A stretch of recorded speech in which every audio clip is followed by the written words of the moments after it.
Welcome to broadcasting. Hi, everybody. I'm Curtis Dean. I'm Gary Wolter. And we are two recovering, maybe fully recovered radio guys. And we work together. How long has it been now? Gosh, early 90s? That's so many decades ago, Gary. Well, late 80s, early 90s. So, but we've been friends that's how we became friends. We've been fast friends ever since then. And so Gary, you and I have been talking for a while about, we like to do creative stuff and I do podcasts for my business. You've done podcasts for your business, but they're all kind of businessy, right? So we thought about, wouldn't it be fun if we did something together where we can just kind of joke with each other? What I always liked about what I always liked about Curtis was that we would get together, and because we hadn't seen each other for 6 months, sometimes a year. And I'm the one who kind of thought this could be a good show. I think we're both good communicators. For some reason, people who aren't into doing this, and maybe you're listening and never done a podcast, a lot of times, especially even in radio, because it's very similar, obviously, is that it's almost like a tennis match, if you will. Yeah. You're only as good as the ball that comes to you. And Curtis has a good tennis ball that's coming back to me. I got big balls. Stop. Gary likes to bat them around once in a while. But this will be a fun time, because what we're going to do over the course of this, hopefully we'll do a few of these, is talk about the word broadcasting. Is kind of funny to me now because of all the different ways that we're all broadcasters. Let's face it, as soon as social media started, we're all broadcasters. That doesn't mean everybody's good at it, though. Right. But I don't know if we're going to be any good either. But the point is that it's about communication, and it's about asking yourself who cares. So hopefully we'll be entertaining, because that's what we try to be. And we're going to give you the inside scoop of what radio was like in the 80s and 90s. Because I know that there's a group of people that know nothing about that maybe you caught a WKRP, in Cincinnati, old show. And you're like, oh, yeah. So anyway, welcome. And hopefully you can hang out with us for a few minutes here. Yeah. So what we're going to be doing over hopefully a whole lot of episodes is we're going to be talking about not only radio itself and some stories, but we're going to talk about some of the great personalities, people that some of them are everyday names. And when we say a name, you're going to go, oh yeah, I remember that guy. Others are going to be a little more obscure.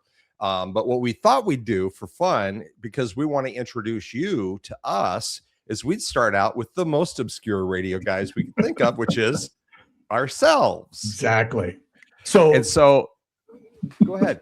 Well, I was going to say, without what we've got is a story about each one of us, and I thought I would go through Curtis's, and then maybe the next episode, if we don't get it all in this one, we do it the other way around. Yep.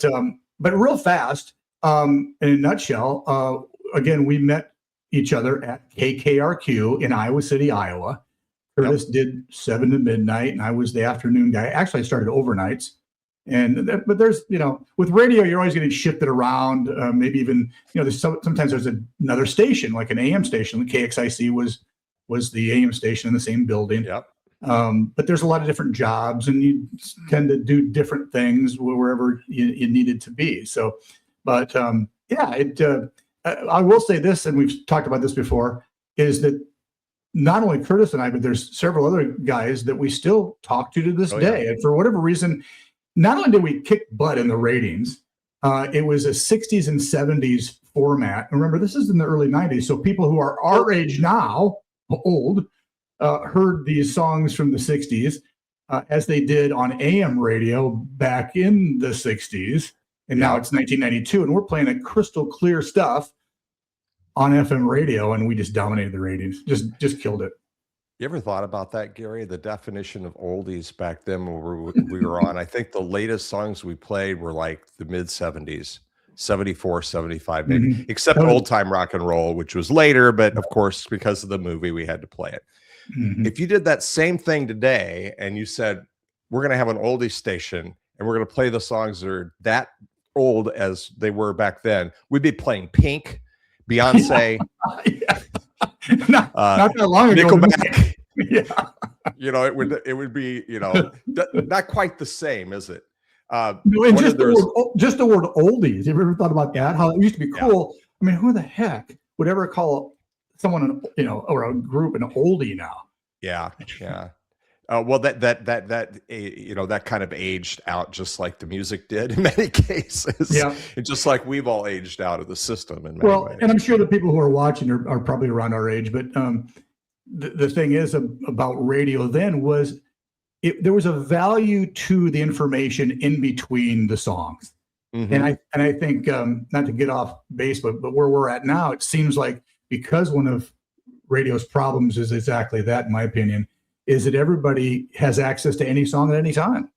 And so the music is everybody's at any time. So what is so special? In fact, real quick, I'll tell you, my cousin, who is a country singer, she helps country singers in Nashville. And she actually said this on one of her podcasts that I saw.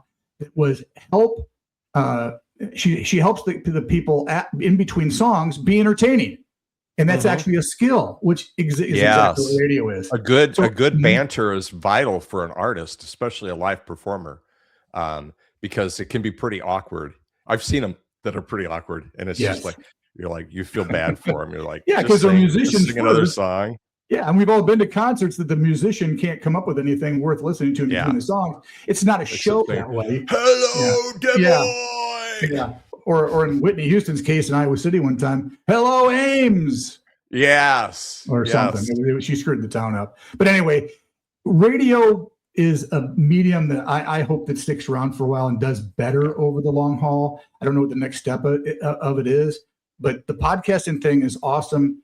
And we're just going to bring a little piece of the past to now to help you reminisce the good old days of absolutely radio. So Gary, advanced age and whatnot, short-term memory loss, whatever you want to call it. Were you going to read my radio biography, or was I going to read yours on this episode? It doesn't matter. I think you're the better reader. I have the worst camera. You can tell, he's got $1 million camera that looks so good on him. I'm really 79 years old, and this is making me look at least 72. Well, you can't see the grimacing that from sitting on my chair for all day in my office. I can tell you that I feel a lot older by the time I get up. So, all right. So we're going to, and here in our premiere episode, we are going to tell the story of Gary Wolter. Okay. And then the radio legend, the legend in his own mind, as it says right here on the page. Which I don't think is what you wrote, but that's what I amended it to say, sir. So. Let's talk about Gary Wolter, everybody. Gary's radio career started with getting paid $500 per semester at Wartburg College at KWAR-FM. And the joke was that that your hair dryer had more wattage than the station did. That was kind of the joke. And you were just about as hot as that, right? Mm-hmm. Cheap equipment and big dreams, Gary would try to imitate what he heard on the fast-paced rock stations. He had confidence, enthusiasm, and most importantly, a voice that sounded better in his head than it probably did in real life. Well, some people don't like their voice. No, never have. Mine depends. It depends on if I have your voice changes. Maybe it can be drier. I don't know. I think to be a radio guy and wear these, I'm the only one with I'm going to hear. I kind of liked it, but then you get tired of it after a while. Does that make sense? Because a radio guy entertains himself. If you think about it, you're sitting in a room by yourself and there's nobody there. There's no one pretending there. Maybe there's people listening. Yeah. Yeah. I always thought my voice was too nasal, and I was brutally mean to myself about it. But now as I'm older, I think it's better than it was when I was in radio. I think if I were to go on and do what I did in 1990 or 1989 with the voice I have today, I think it would sound a lot better. But no, definitely. Your voice does change. And it helps, all that smoking that you did about 15 years ago. You know what? That's how I got my low tones back in the day, let me tell you. All right. So at that time, Gary had had interest, I should say, in being a TV sports reporter. For a hot minute. Sporty Gary, yeah. But after an internship at KCRG TV 9, he doubled down on the radio dream. Why? Well, it was more. You're a good enough looking guy. You could have hung out in TV for a while if you'd wanted to. Oh, no. But I think it was, cutthroat. I don't know if it's on my little story there. I had an internship at KCRG TV 9 in Cedar Rapids. Yep. And maybe that's the next point there. But you have to lug all this equipment. Remember, this is the 80s, mid 80s. It was 1985. Yeah. And the equipment was much different. You had the camera, of course, which was monstrous. Then you had the tape recorder part that had the wires. So you're carrying both of them, and it's summer, and it's humid, and I'm 20, and I'm a wimp. And I guess more so because I already got exposed to college radio is that you could be a personality. You could say what you wanted to say. Right. TV is more writing and performing what you wrote. This is more ad-libbing sometimes, or I just like that it that you didn't have to worry about what you look like we do right now. That's why I wore my Devo shirt today. You know, I had to look good for you. That's why it's weird. Yeah. Because I'm kind of weird. We should do an episode on Devo, even though that's not really a radio story, but you've heard them on the radio. And no, you were as you said in your script here, radio was theater of the mind. I totally agree with you there. It was almost like I always liked acting, and I've done some amateur theater over the years and did it in high school. And I always felt like when I turned the mic on, I was a little bit of an acting. I was on stage. So that was kind of how I got through it, especially those days when you weren't really certain that you knew what the heck you were doing. Here's the cool fact, Gary, and I did not know this until we started talking about this. What's that? You were replaced in your internship by someone who turned out to be okay. I'd say. Who was that guy? Oh, shoot. Now you put me on the spot. I can't remember his name. Well, of course I did. Kurt Menefee was the next intern at KCRG TV. And that's Kurt Menefee, the African-American guy, bigger dude on CBS Fox, or Fox. Fox. Yes, he's on Fox. Yeah, I think it's on Fox. Yes. Yeah. He went to Coe College. And so I told you 1985 was my summer internship at KCRG. In 1986, it was him. And look what he did. Yeah, I know, right? Broadcaster with all the NFL guys. Yeah, there are actually quite a few former Iowa TV people that went on to big fame. Hoda Kotb was at Davenport TV for a few years. All right. So Gary was heard up and down the dial on 3 college radio stations, which in radio terms is kind of like touring 3 garages before setting your first real stage. I'm not sure I know what that means, but I'm going to just take it as it is. Well, I don't have it in front of me, so I don't remember what I wrote. His journey started at KWAR, as we mentioned, which I was like, there was a band called Guar that was like this heavy metal, scary as hell. They were from Des Moines. Yes. They were like Slipknot 1.0 or something. Yeah, something like that. Yeah, but they did not allow us to say KWAR. No. They didn't want that, which is understandable. But it's a great station to this day. I was actually there in Waverly, Iowa, not too long ago. And they have a really good TV broadcasting program, too, along with the radio, which is kind of cool for a little private school. But I actually went to 3 colleges. I just kind of figured out that it was too expensive. I wasn't the greatest student in the world.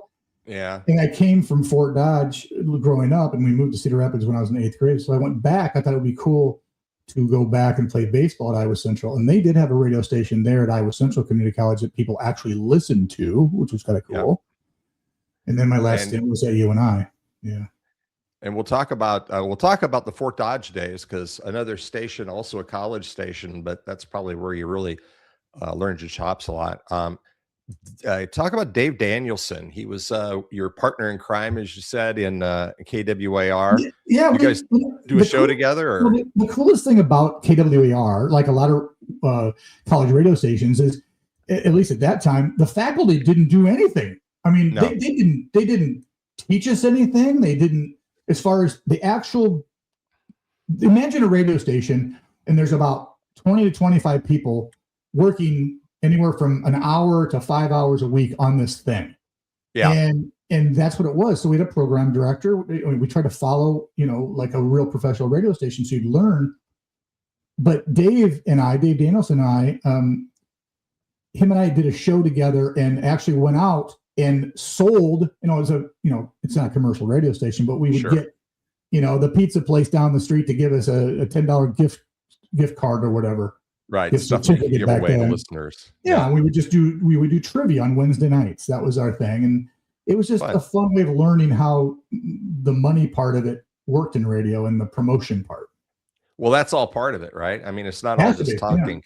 Yeah. It's like any other business. You've got the people that are out front, and then you've got the people behind the scenes that are, I do paying the bills. I do remember when somebody kept calling in about the trivia question, and the answer that we kept getting was Richard Stroker. Richard Stroker is the answer. And we didn't get it. We had no clue. We kept putting these people kept calling. I mean, that's calling and calling. Okay, another vote for Richard Stroker. Yeah. That's just the not quite developed mind of a 19-year-old, Kind of slow. All right. Well, I'm going to pick up the pace a little bit here, buddy. Yeah. We'll be doing this the rest of our lives. So you ducked out of Wartburg, got a little expensive. I can totally agree with you because one of my sons spent 2 years at Wartburg and before he went on and moved to another school and it's still paying the bills. Fort Dodge, Iowa Central Community College, and KICB FM. Which is hilarious because I worked about an hour and a half northwest of there at a station called KICD, but you were on KICB FM. Which is still around, which is still there. Yep. Still there. With trivia, I did the morning show there. I wasn't even in the program because there's a broadcasting program. And I'm proud to say that was the most voted, the most likely to succeed in radio. That was kind of fun. That's what the notes say here. Yeah. And that's back in the day when you youngins close your ears. You will not want to hear what I'm about to say. You had to put a record on a platter that turned around and around, and you put this little thing called a needle on the record. And you had to do something called cue it up.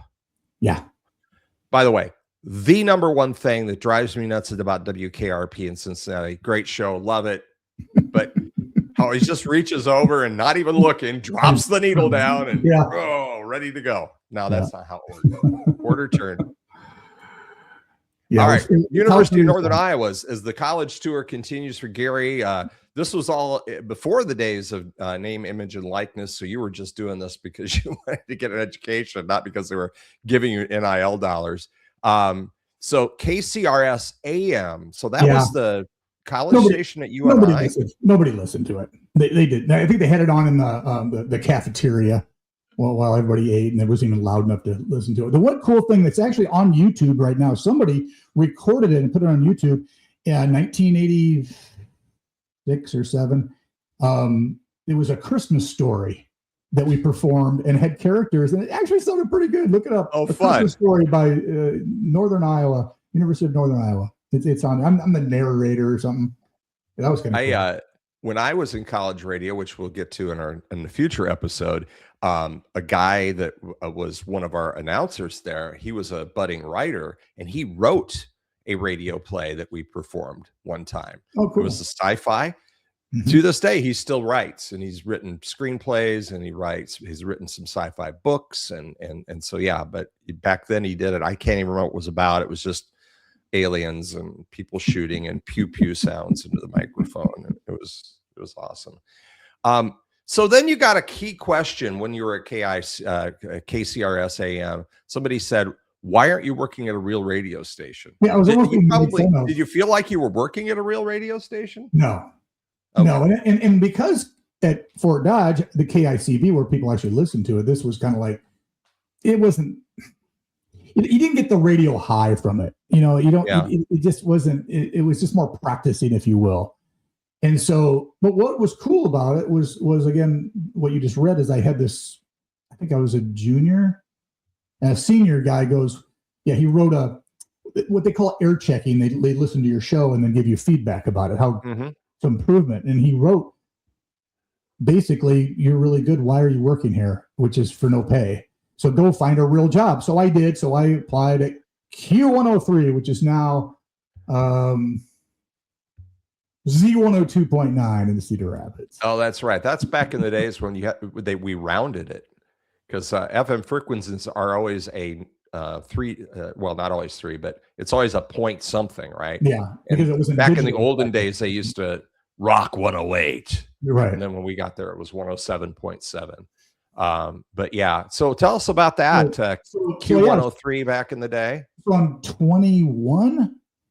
Yeah. Okay. Part-time? Yeah, I just turned 21. And Gary Dixon, the late, great Gary Dixon, it was Gary and Todd in the morning. And Todd owned the Irish Democrat in downtown Cedar Rapids, or right on First Avenue there. And they were like legends to me. And so when I applied, I don't think I wrote that in my thing. I may have, but I think one of the reasons why, you got to realize, people, this is when people, you get 50 resumes and tapes for a part-time job. People wanted to be on the radio. Mm-hmm. And so when I did that, I put on a copy machine the logo of Kiss FM out of Los Angeles.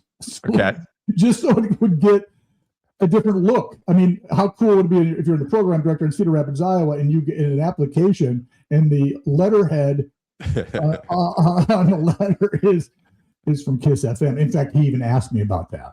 That's funny. But I did get That's one way to stand out. And the job was, which was weird, it wasn't being a disc jockey. It was reading the news and replacing Todd in the morning, because it was around Christmas time of 1985. So that was it. Yeah. And that was the start of it. And I just read the news, and it was dueling Gary Dixon and Gary Walters on it. But he wouldn't allow me after the, you always read kind of a interesting, story at the end of the news, and he would never want to banter. He didn't trust me to banter back. He wasn't quite ready to have me upstaged by a 21-year-old. Probably. I don't know about that. But it wasn't long until I started working Saturday nights and getting good at it. And Q103 was, you got to realize I listened to that station in high school. Yeah. And so to work there was just like, I think I made it here. Making $4 an hour. $4. I think minimum wage. I think minimum wage was $3.65, and I thought, wow, they're paying me more than minimum wage. Paying me more than minimum. Wow, I'm just floating in it, ain't I? Yeah. You went on to another legendary radio station in Eastern Iowa, KFMW Rock 108. I used to listen to that in high school. What a tower! So much power. Did that? Yeah, it went all over the place. Well, that was. I think the Channel 7 KWWL TV, they shared the same tower, so it was a 2,000-foot stick in the air. Mm-hmm. And I think it got crushed in a thunderstorm or something. It was down for a long time, and then when they rebuilt it, they made it even a little bit higher, and they increased the power. So the ID at the top of the hour was more power, more tower. FM 108, KFMW, Cedar Rapids, Iowa City, one of America's great radio stations, and it was. I would say of all the stations, we haven't got to all through, a couple more of them left here, but I would say that one was the most fun. And like when I think about it now in my 60s, I think that was the most fun. It was just so darn fun. And that's where I got to go backstage and meet people like Guns N' Roses and Aerosmith and Fleetwood Mac. And it was. Is that where you had most of your celebrity meetups? Yeah. For whatever reason, the full-time guys, because they worked so many hours, didn't want to go bring backstage winners. And so I drive to Ames on my own nickel and just I'm going to go meet Axl Rose tonight. Hell yeah. Yeah. Yeah. It was crazy. So what was Willie and Wally Weekends? Oh, that was Bill Bradford, who's a very successful businessman in Iowa. Great guy. They were so low on decent talent, evidently, or couldn't hire anybody or both. It didn't last that long. I'm going to say 6 months, maybe. Where him and I did the whole darn weekend. There were some pre-recorded things that we would do. Sure. So his last name was Brad Williams on the air. Williams. So it's Williams and Walters. I just did an S to my name forever and ever. I just did that because everybody wanted to call me that anyway. The real name is Walter on the screen, but it was Willie and Wally Weekends. We just kind of nicknamed it that. And we did block party weekends, which was also cool. If you remember, if you're in the Waterloo area in the 80s, where we play 3 or 4 songs in a row of the same artist all weekend long. Block party weekend. Yep. That's what I enjoyed until you hit an artist that you just didn't like. And then you're like, oh, that's the go outside for a little bit or turn the radio off, come back, and hopefully they'll get Heart or something next that I like. So at some point in here, you got out of college and you were. I did graduate. Yep. 3 colleges, but I did get my degree. You and I? In communications, Yep. With a minor in public relations, which I'm glad I did that as well. Yep. That's good. That's a good degree to have. Any kind of communications degree. I've always told young people, if it's life is communications, and anything you can do to improve yourself, you're going to make yourself more valuable in almost any workplace. So did you have a hard time? It says here, I'm reading here now. No. Full-time radio jobs were hard to get. Rejection letters piled up. Doubt creeped in. So he tried sales. Yes. I did that. Tried. I think the first job was selling radio, which is a disaster. Yeah, it's a horrible. We don't have time to go. Yeah, it's just hard. It's hard to sell something that isn't tangible. Yeah. And it's not a service either. Yeah. But yeah, but you know what? It's still, there's no experience that's wasted. Oh, absolutely. So I'm glad I did have that. Because I sold radio for a little bit, and you know what? I think the best thing it did for me is it prepared me for all the rejection I would get the rest of my life. Not a bad way of looking at it. No. Some of that rejection, all of it was well earned, but some of it was not personal, and some of it was. But give you a little bit. They always tell you in radio to talk to one person. It's not hi folks, hi ladies and gentlemen, hello everyone, I love you. So when you're in sales, you obviously are talking to one person. Yeah. So there was, but you're right. It's always about the rejection, and then getting better. And I'm still, as a real estate agent for 25 years now, you're never going to master it. You're never going to be perfect, which is okay. But you can always get better at it, which is part of the game. Absolutely. And, the thing about the sales I didn't love about it because I was horrible at it. I tried 2 different types of sales and I was bad at both of them, including radio. But it did teach me, I think, a little better organization of thoughts, because you couldn't go into a sales meeting or a sales presentation and not have your poop in a group, so to speak. You had to have things laid out. And, when I first started doing it, I thought, oh yeah, I can ad-lib my way through almost anything. And then I pretty soon learned that ain't working so well. Well, it never did work well. So yeah, I was out of radio for 7 years. From 92, I quit KKRQ. Yeah. And I was where you and I met. And then I was out from 92 to late 98. And then I was at a Burger King. We're kind of skipping over our radio station. We can talk about more. Well, I think, that almost feels like an episode in and of its own. Yeah, I think so. Because that's those days you and I can share those stories. Yeah. So we'll come back to KKRQ 100.7, now the Fox, but back then the oldies. So now it's 1998. I'm at a Burger King of all places, and I'm working this job full time. And 98 was a rough year for me. I had like 2 or 3 different jobs. Nothing really worked out for me. And you're working at the Burger King. And I got 2 kids and a mortgage, and I'm thinking, what am I going to do with my life? And about 32, 33. Yeah. And so I see the program director from WMT at the Burger King. And I'm halfway joking because I haven't been behind a microphone for 7 years. I go, hey, you got any part-time jobs available? I'd like to play those 80s songs I love, because that's what they were playing at the beginning. By the way, they're probably still playing them. But that's the joke there. But yeah, he goes, sure, I would love to have you. So I was doing maybe the 3rd Saturday night, and same guy comes in and says, how'd you like to do the morning show? Did you think when he said that, like fill in once in a while? Or? I think I probably did. Yeah, it was around Labor Day. It was around Labor Day, and keep in mind that a guy that had been there before was like a legend. Like he was there for probably a decade or more. And I'm thinking, really? I mean, not only, I guess that didn't really bother me as much as, you mean like be funny and like ad lib and have another person talking to, and because I was a professional card reader. I would write, like the big thing at KKRQ was the 60s at 6 countdown. And I treated it like any Rick Dees or any of those guys.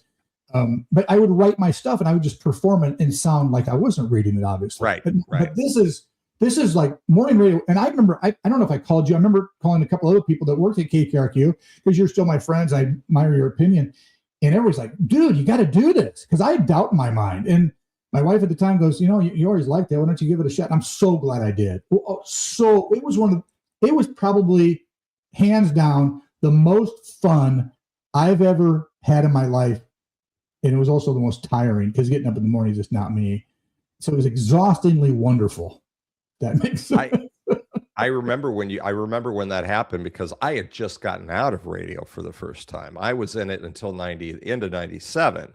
And so the circle of life such that you'd been out of it for a few years. I was just getting out of it. You're getting back into it. And I'm like, what the hell is Gary doing? Yeah. What is wrong with him? I know what is wrong. Yeah, it's a disease. And I finally did get it out of my system. So it was Gary and Gretchen, which was, she had all these connections through her sister who was in TV. So our big thing was interviewing celebrities on the phone and then having whoever appeared at Penguin's Comedy Club, which were also movie stars and TV stars. And we even had a porn star in there one time. Yeah, trying to explain that to your mother.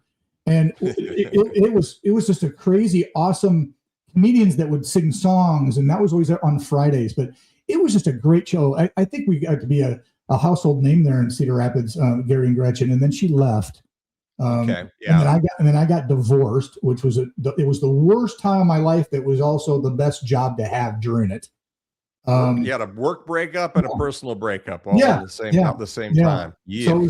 So then I had a new partner, Kristen. It was okay. But like all showbiz stuff, it kind of wears out. And then I had an opportunity through another radio buddy, Ted, who was also a realtor, who I thought, I think this is time. I'm 40 years old. It's finally time to figure out what I'm going to do.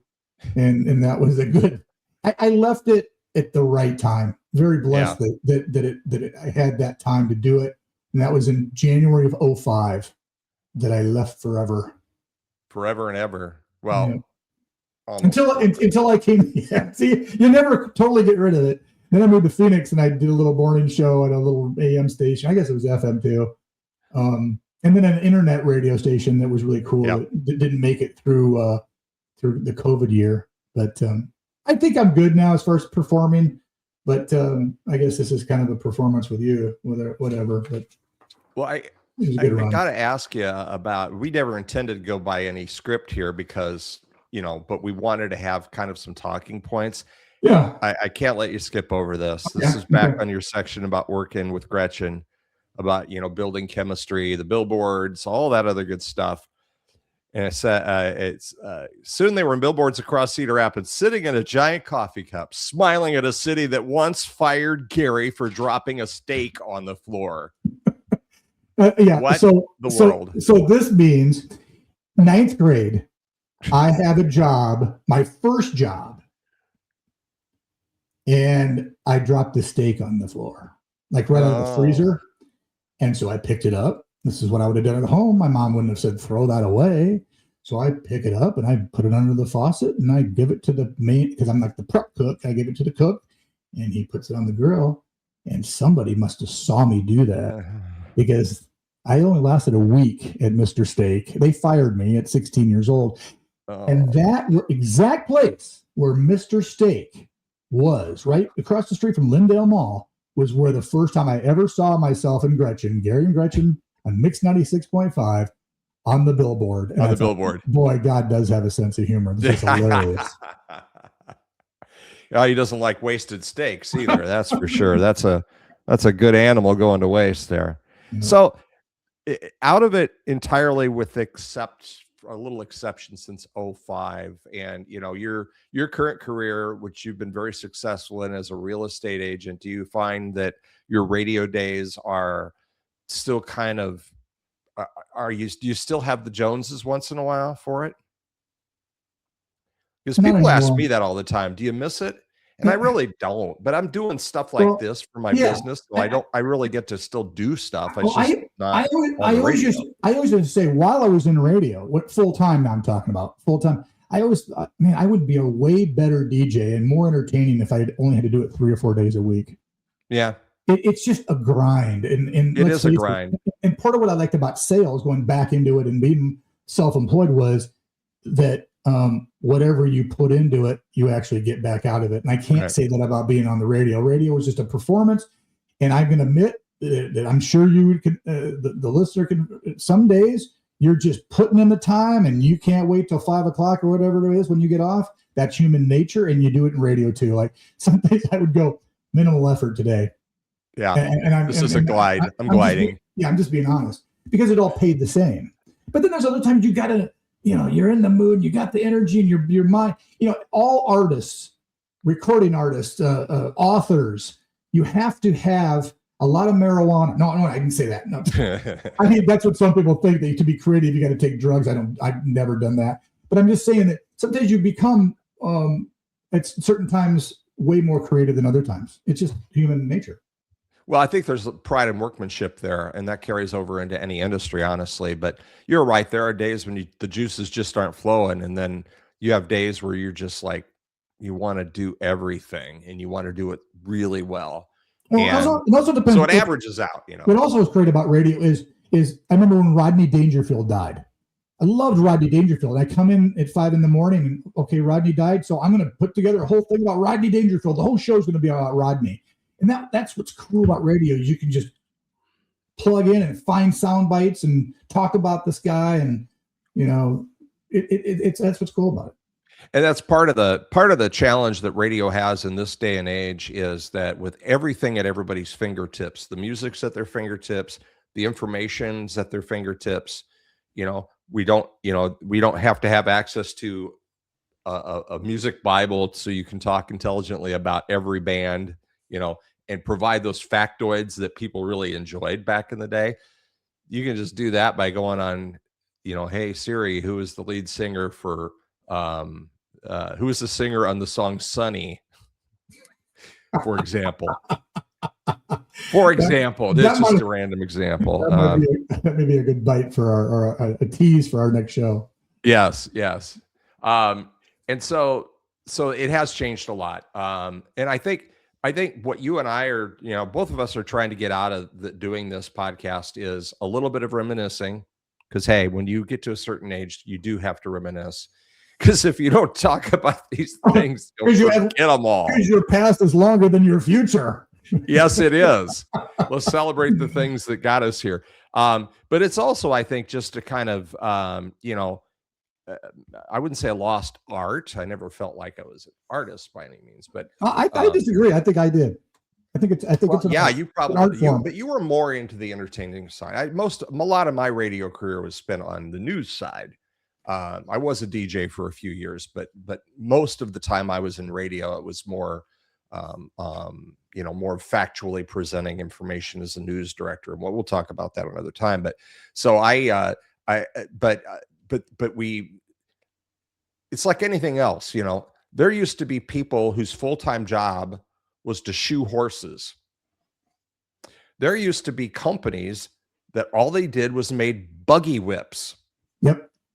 They're all gone now, but I'm fascinated by the fact that those businesses, those careers, those vocations existed. And, and I think if we don't learn from history, we are bound to repeat it. So, celebrating some of the things that we know and learn from radio, and some of the people who did that job, not only the people in our orbit. As we continue to do this, we're going to talk about some of the the legends of radio, and also I'd like to bring in the audience of what it's like that they don't see, because radio, obviously, you don't see anything. Yeah, there's so many things that you and I can describe. Some really funny stuff too. Yeah. And that's why, going back to WKRP, that's why I made it for a good sitcom, because there's so many funny things with personalities, all these guys with egos, and oh yeah, I mean, it's just a fun environment, period. Max Tash was one of the writers for WKRP in Cincinnati, and a lot of what he learned about that was working at the college radio station at the University of Iowa. That's fun. And one of the things Gary, that I'm just introducing little ideas about episodes that we want to do in the future. Okay. I would like to do an entire episode on radio nightmares, because I still have them to this day. Well, I finally got rid of mine. We'll describe what those are. No, I still have them. Don't let anybody know what those are yet. We'll talk about those. I won't. Yeah, I'll have to. I might have to go through counseling in order to recall them again. So hypnosis may work. Well, thanks for doing this, Gary. This is going to be fun. I'm looking forward. We'll do another one here really soon. Yeah, So we'll talk about Curtis Dean, the man, the myth, the mild inconvenience. You wrote exactly. Well, I got that you just described my entire life and all the careers I've had there, buddy. No, it'll be fun. And so, you know, what we'd like you to do, if you've listened to this or you have watched this on YouTube, share in the comments and tell us what you think. Share with your friends, family members, your enemies, especially, because they'll have one more reason to hate you because you sent them to listen to these two gibbering idiots. So, and tell us what you remember if you have any Eastern Iowa memories or anywhere in the country about what radio used to be and what you used to think of it. Did you listen to it in your bedroom at night, and what did you think? Was that a companion? Yeah. I think that if you, wherever you grew up, wherever you're listening to this, there are probably, if you're of a certain age, radio was the part of the soundtrack to your life.